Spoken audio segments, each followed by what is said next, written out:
بسم اللہ الرحمن الرحیم۔ السلام علیکم زینب ٹی وی کے ناظرین، آج کے درس حدیث میں خوش آمدید۔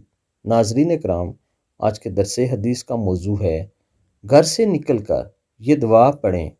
نبی کریم صلی اللہ علیہ وآلہ وسلم نے ارشاد فرمایا، جب آدمی اپنے گھر سے نکلے پھر کہے بسم اللہ توکلت علی اللہ لا حول ولا قوۃ الا باللہ، اللہ کے نام سے نکل رہا ہوں، میرا پورا توکل اللہ ہی پر ہے، تمام طاقت و قوت اللہ ہی کی طرف سے ہے۔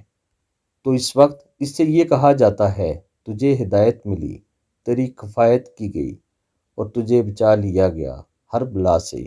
چنانچہ شیاطین اس سے دور ہو جاتے ہیں اور دوسرا شیطان اس سے کہتا ہے تیرا دو ایسے آدمی پر کیوں کر چلے جسے ہدایت دی گئی، اس کی کفایت کر دی گئی، اس سے بچا لیا گیا۔ ابو داؤد۔ ناظرین اکرام، یہ بہت ہی خوبصورت دعا ہے۔ آپ جب بھی اپنے گھر سے نکلیں، چاہے چند منٹوں کے لیے ہی گھر سے کیوں نہ باہر نکلیں، یہ دعا ضرور پڑھ لیا کریں۔ اس کے دو فوائد ہیں۔ ایک فائدہ، آپ شیطان کے شر سے بچ جاتے ہیں اور بہت سی زمینی اور آسمانی بلیات سے بچا لیے جاتے ہیں، اور دوسرا یہ سنت رسول ہے اور اس کا بہت ہی بڑا اجر و ثواب ہے۔